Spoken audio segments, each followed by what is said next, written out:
1985 ലോക ചരിത്രത്തിൽ വലിയ മാറ്റങ്ങൾ കുറിക്കപ്പെട്ട വർഷം. മിഖായേൽ ഗോർബച്ചേവ് അധികാരമേറ്റതോടെ സോവിയറ്റ് യൂണിയനിലും മാറ്റത്തിന്റെ കാറ്റ് വീശിത്തുടങ്ങി.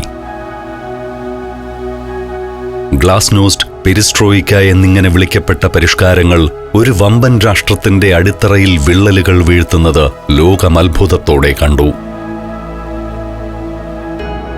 അതുവരെ USSRലെ എല്ലാ ഉൽപാദനവും വിതരണവും സർക്കാർ നിയന്ത്രണത്തിലായിരുന്നു.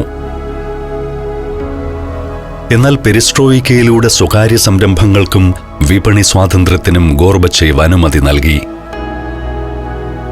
ഈ പെട്ടെന്നുള്ള മാറ്റം ഭരണകൂടത്തിന്റെ സാമ്പത്തിക നിയന്ത്രണം നഷ്ടപ്പെടുത്തി.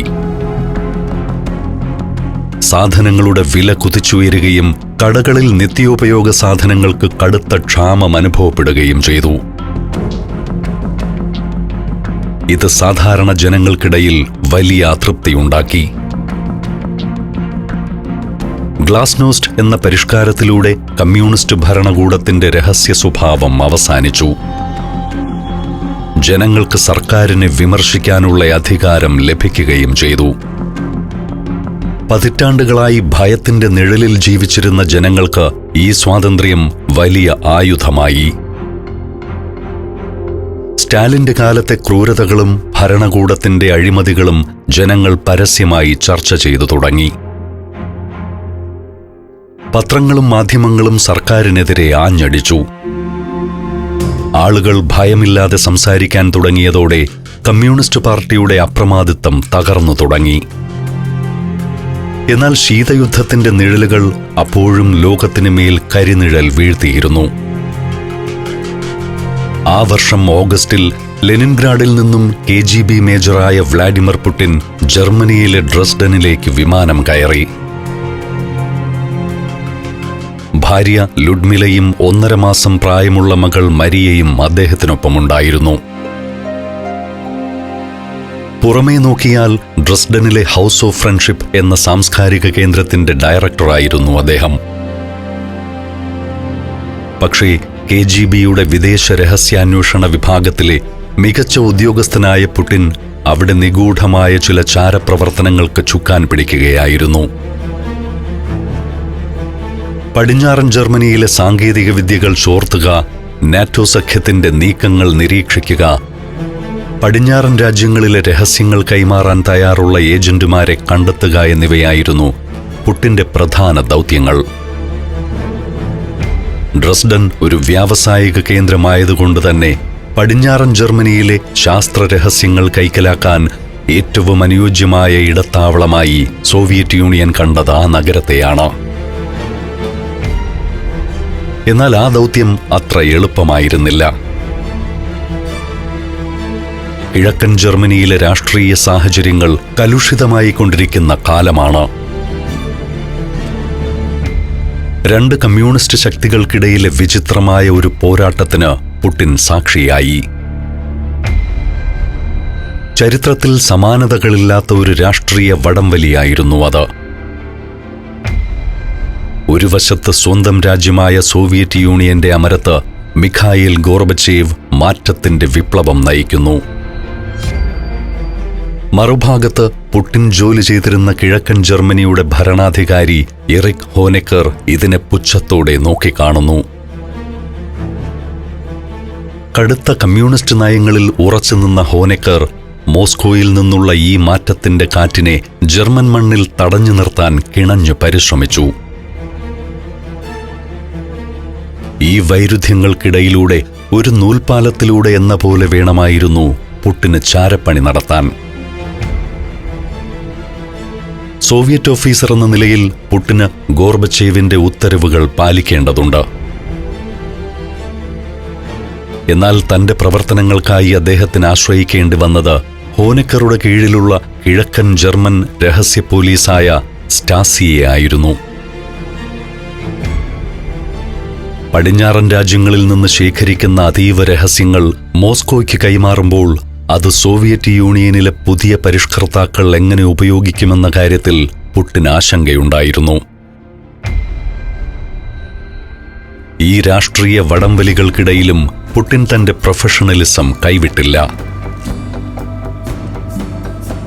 കിഴക്കൻ ജർമ്മനിയിലെ ഭരണകൂടം തകരാൻ പോവുകയാണെന്നും സോവിയറ്റ് യൂണിയന്റെ സ്വാധീനം നഷ്ടപ്പെടുകയാണെന്നും അദ്ദേഹം മുൻകൂട്ടി കണ്ടു. ഡ്രസ്ഡനിലെ ജീവിതം പുടിന് പുതിയ അനുഭവമായി. അവിടെ അദ്ദേഹത്തിന് ലഭിച്ച സ്റ്റാസി ഐഡന്റിറ്റി കാർഡിൽ അദ്ദേഹത്തിന്റെ പേര് മിസ്റ്റർ ആഡം എന്നായിരുന്നു. തന്റെ ജോലിയിൽ പുടിൻ അങ്ങേയറ്റം കണിശത പുലർത്തി. ഒരു സാധാരണ ഉദ്യോഗസ്ഥനായി നടക്കുമ്പോഴും പടിഞ്ഞാറൻ ജർമ്മനിയിൽ നിന്ന് വിവരങ്ങൾ കൈമാറുന്ന ചാരന്മാരുടെ വലിയൊരു ശൃംഖലയെ അദ്ദേഹം ഡ്രസ്ഡനിലിരുന്ന് നിയന്ത്രിച്ചു. ഡ്രസ്ഡനിലെ റാഡേബർഗർ ബിയർ പുടിന് പ്രിയപ്പെട്ടതായിരുന്നു. ജോലി കഴിഞ്ഞാൽ ലുഡ്മിലയോടൊപ്പം ജർമ്മൻ ഗ്രാമങ്ങളിലൂടെ യാത്ര ചെയ്യാനും അവിടുത്തെ ഭക്ഷണങ്ങൾ ആസ്വദിക്കാനും അദ്ദേഹം സമയം കണ്ടെത്തി. പർവ്വതനിരകളും കാടുകളും നിറഞ്ഞ ജർമ്മൻ പ്രകൃതിയിൽ അദ്ദേഹം തന്റെ ഔദ്യോഗിക തിരക്കുകളിൽ നിന്ന് താൽക്കാലികമായി വിട്ടുനിന്നു. അവിടുത്തെ തനത് ജർമ്മൻ ഭക്ഷണങ്ങളും സംസ്കാരവും പുടിൻ എന്ന ചാരന്റെ പരുക്കൻ സ്വഭാവത്തെ ഒരു പരിധിവരെ മയപ്പെടുത്തി. 1986 അദ്ദേഹത്തിന് രണ്ടാമത്തെ മകൾ യെക്കാതരീന ജനിച്ചു. ഒരു വശത്ത് ലോകം ഭയക്കുന്ന ചാരസംഘടനയുടെ ഉദ്യോഗസ്ഥൻ, മറുവശത്ത് തന്റെ മക്കളെ പാർക്കുകളിൽ കൊണ്ടുപോകുന്ന സ്നേഹനിധിയായ പിതാവ്. ആ ഇരട്ട ജീവിതം ഡ്രസ്ഡനിൽ വച്ച് കൂടുതൽ ദൃഢമായി. എന്നാൽ ഈ ശാന്തതയ്ക്ക് അധികം ആയുസ്സുണ്ടായിരുന്നില്ല. സോവിയറ്റ് യൂണിയന്റെ തകർച്ചയുടെ ലക്ഷണങ്ങൾ പതിയെ ജർമ്മൻ മണ്ണിലും കണ്ടു തുടങ്ങി. ശീതയുദ്ധത്തിന്റെ മഞ്ഞുരുകിത്തുടങ്ങിയെങ്കിലും സോവിയറ്റ് യൂണിയനകത്തെ രാഷ്ട്രീയ സ്വാരസ്യങ്ങൾക്ക് കുറവുണ്ടായിരുന്നില്ല. വ്ളാഡിമിർ പുടിനെ ആ നീക്കങ്ങൾ വല്ലാതെ അസ്വസ്ഥനാക്കുന്നുണ്ടായിരുന്നു. ഒരു വശത്ത് അദ്ദേഹം തന്റെ ഔദ്യോഗിക പദവികളിൽ ഉയർച്ച നേടുമ്പോൾ മറുഭാഗത്ത് കമ്മ്യൂണിസ്റ്റ് ലോകം വലിയൊരു തകർച്ചയിലേക്ക് നീങ്ങുന്നു. അതിന്റെ സൂചനകൾ അദ്ദേഹത്തിനും ലഭിക്കുന്നുണ്ടായിരുന്നു. 1987 പുടിന്റെ കരിയറിലെ ഒരു സുപ്രധാന നേട്ടം അദ്ദേഹത്തെ തേടിയെത്തി. കിഴക്കൻ ജർമ്മൻ രഹസ്യ പോലീസായ സ്റ്റാസി അദ്ദേഹത്തിന് ബ്രോൺസ് മെഡൽ ഓഫ് മെരിറ്റ് നൽകി ആദരിച്ചു. സോവിയറ്റ് യൂണിയനും കിഴക്കൻ ജർമ്മനിയും തമ്മിലുള്ള സഹകരണം ശക്തമാക്കിയതിനും പടിഞ്ഞാറൻ രാജ്യങ്ങളിൽ നിന്ന് രഹസ്യങ്ങൾ ചോർത്തുന്നതിൽ കാണിച്ച അസാമാന്യമായ പാടവത്തിനുമായിരുന്നു ഈ അംഗീകാരം. ഔദ്യോഗിക ജീവിതത്തിൽ വിജയങ്ങൾ വെട്ടിപ്പിടിക്കുമ്പോഴും പുടിന്റെ ഉള്ളിൽ വലിയൊരാശങ്ക നിഴലിക്കുന്നുണ്ടായിരുന്നു. ലോക കമ്മ്യൂണിസത്തിന്റെ വാഗ്ദത്ത ഭൂമിയായി മാറിയ സോവിയറ്റ് യൂണിയനിലെ അസ്വസ്ഥതയുടെ ലക്ഷണങ്ങൾ പതിയെ ജർമ്മൻ മണ്ണിലും കണ്ടു തുടങ്ങി. വ്ളാഡിമിർ പുടിൻ ഡ്രസ്ഡനിൽ സേവനമനുഷ്ഠിക്കുമ്പോൾ അദ്ദേഹത്തിന്റെ തൊട്ടടുത്ത് ഒരു ഭീമാകാരമായ രാഷ്ട്രീയ പ്രതീകം നിലകൊള്ളുന്നുണ്ടായിരുന്നു. ബെർലിൻ മതിൽ. വെറുമൊരു സിമന്റ് മതിലായിരുന്നില്ല അത്. ലോകത്തെ രണ്ട് പ്രത്യയശാസ്ത്രങ്ങളായി വെട്ടിമുറിച്ച ഇരുമ്പ് മറയുടെ അടയാളമായിരുന്നു. രണ്ടാം ലോക മഹായുദ്ധത്തിന് ശേഷം ജർമ്മനി രണ്ടായി വിഭജിക്കപ്പെട്ടപ്പോൾ തലസ്ഥാനമായ ബെർലിനും രണ്ടായി. സോവിയറ്റ് യൂണിയന്റെ നിയന്ത്രണത്തിലുള്ള കിഴക്കൻ ബെർലിനിൽ നിന്ന് ആളുകൾ കൂട്ടത്തോടെ പടിഞ്ഞാറൻ ബെർലിനിലെ സ്വാതന്ത്ര്യത്തിലേക്ക് പലായനം ചെയ്യുന്നത് തടയാനാണ് 1961 സോവിയറ്റ് ഒത്താശയോടെ ഈ മതിൽ പണിതത്. ഏകദേശം 155 കിലോമീറ്റർ നീളമുള്ള മതിൽ കുടുംബങ്ങളെയും സുഹൃത്തുക്കളെയും ഒരൊറ്റ രാത്രി കൊണ്ട് വേർപിരിച്ചു. വൈദ്യുത കമ്പികൾ, കാവൽപ്പുരകൾ, നായ്ക്കൾ, അതിർത്തി കടക്കാൻ ശ്രമിക്കുന്നവരെ വെടിവെച്ച് വീഴ്ത്താൻ അധികാരമുള്ള അതിർത്തി രക്ഷാ സൈനികർ എന്നിങ്ങനെ സുസജ്ജമാണ് മതിൽ. പതിറ്റാണ്ടുകളോളം ഈ മതിൽ അജയ്യമായി നിലകൊണ്ടു. എന്നാൽ 1980കളുടെ അവസാനത്തോടെ കാര്യങ്ങൾ മാറിമറിഞ്ഞു. സോവിയറ്റ് യൂണിയനിൽ ഗോർബച്ചേവ് കൊണ്ടുവന്ന പരിഷ്കാരങ്ങൾ കിഴക്കൻ ജർമ്മൻ ജനതയ്ക്ക് പുതിയൊരു പ്രതീക്ഷ നൽകി. തങ്ങളെ ഇത്രകാലം ശ്വാസം മുട്ടിച്ച ആ മതിലിനേക്കാൾ ഉയരത്തിൽ അവരുടെ സ്വാതന്ത്ര്യദാഹം വളർന്നു. ആ രാഷ്ട്രീയ സാഹചര്യങ്ങൾ പുട്ടിന്റെ ജീവിതത്തിൽ വരുത്തിയ മാറ്റങ്ങൾ വളരെ വലുതായിരുന്നു. അലാസ്ക, റൊമേനിയ, ഓസ്ട്രിയ, സ്ലോവാക്യ, ഫുക്കൻ 5 രാജ്യങ്ങളിൽ നിന്നുള്ള അപൂർവ സുന്ദരമായ അനേകം കാഴ്ചകൾ ഫുൾ HDയിലുള്ള ഈ അപൂർവ ദൃശ്യയാത്രാ വിവരണ ശേഖരം സ്വന്തമാക്കാൻ 99544422 എന്ന നമ്പറിലേക്ക് സഞ്ചാരം എന്ന് SMS ചെയ്യൂ. സോവിയറ്റ് യൂണിയന്റെ അമരത്തേക്ക് മിഖായിൽ ഗോർബച്ചേവ് എത്തിയതോടെയാണ് മാറ്റങ്ങൾ തുടങ്ങുന്നത്. തന്റെ മുൻഗാമികളെപ്പോലെ വിപ്ലവങ്ങളെ അടിച്ചമർത്താൻ സൈന്യത്തെ അയക്കില്ലെന്ന് ഗോർബച്ചേവ് പ്രഖ്യാപിച്ചു. ഗ്ലാസ്നോസ്റ്റ്, പെരിസ്ട്രോയിക്ക എന്നീ നയങ്ങളിലൂടെ സോവിയറ്റ് യൂണിയന്റെ പിടിയയഞ്ഞത് കിഴക്കൻ ജർമ്മൻ ജനതയ്ക്ക് വലിയൊരാശ്വാസമായി. 1989 തുടക്കത്തിൽ അയൽരാജ്യമായ ഹംഗറി ഓസ്ട്രിയൻ അതിർത്തിയിലെ മുള്ളുവേലികൾ പൊളിച്ചു നീക്കി.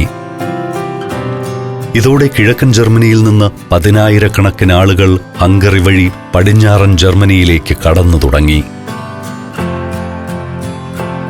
ജർമ്മൻ ഭരണകൂടത്തിന് ജനങ്ങളുടെ ഈ പ്രവാഹത്തിനു മുന്നിൽ പകച്ചു നിൽക്കാനേ കഴിഞ്ഞുള്ളൂ.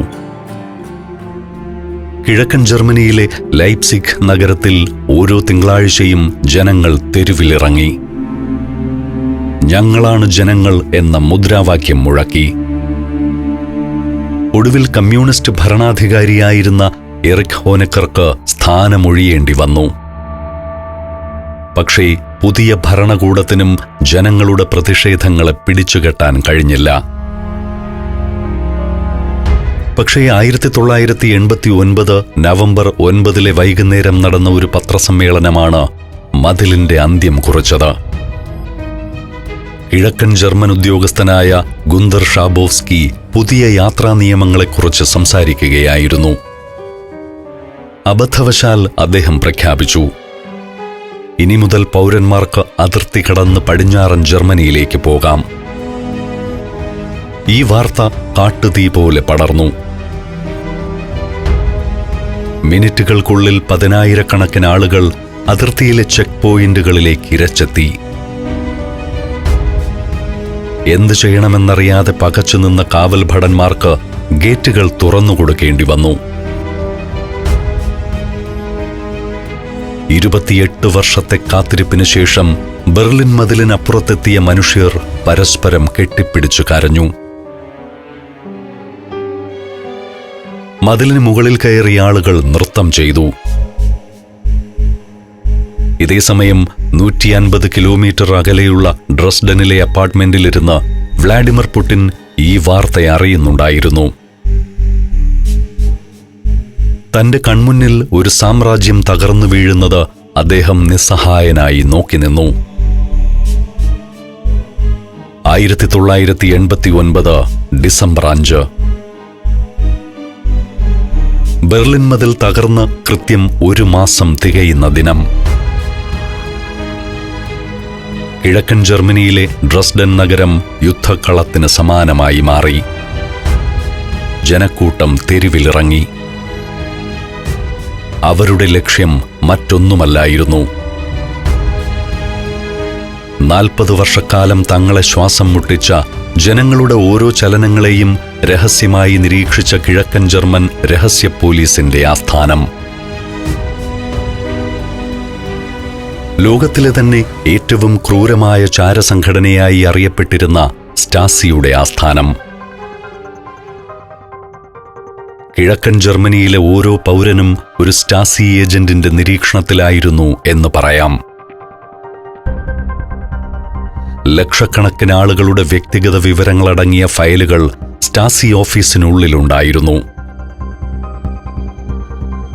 ഭരണകൂടം തകരുന്നത് ഉറപ്പായതോടെ ഈ തെളിവുകൾ നശിപ്പിക്കാൻ സ്റ്റാസി ഉദ്യോഗസ്ഥർ ശ്രമിക്കുന്നു എന്ന വാർത്തയാണ് ജനക്കൂട്ടത്തെ പ്രകോപിപ്പിച്ചത്. ആയിരക്കണക്കിന് ആളുകൾ ഡ്രെസ്ഡനിലെ സ്റ്റാസി ആസ്ഥാനത്തിന്റെ കവാടങ്ങൾ തകർത്ത് അകത്തേക്ക് ഇരച്ചുകയറി. പതിറ്റാണ്ടുകളോളം ആളുകളെ പേടിപ്പിച്ചു നിർത്തിയ ഉദ്യോഗസ്ഥർ വിരണ്ടോടി. ജനങ്ങൾ അലമാരകൾ വലിച്ചു തുറന്നു. ഫയലുകൾ വാരി വിതറി. സ്റ്റാസി തകർന്നു വീഴുന്നത് തന്റെ ജനാലയിലൂടെ നോക്കി നിന്ന വ്ളാഡിമിർ പുടിൻ എന്ന ചാരൻ ആ ജനക്കൂട്ടം അടുത്തതായി തന്റെ ഓഫീസിന് നേരെ വരുമെന്ന് തിരിച്ചറിഞ്ഞു. നൂറുകണക്കിന് ആളുകൾ ഗേറ്റിന് മുന്നിൽ തടിച്ചുകൂടി. അകത്ത് പുടിനും സഹപ്രവർത്തകരും വിയർപ്പിൽ കുളിച്ചു നിൽക്കുകയായിരുന്നു. അവർ കൈവശമുള്ള രഹസ്യരേഖകൾ ഓരോന്നായി തീയിട്ട് നശിപ്പിച്ചു.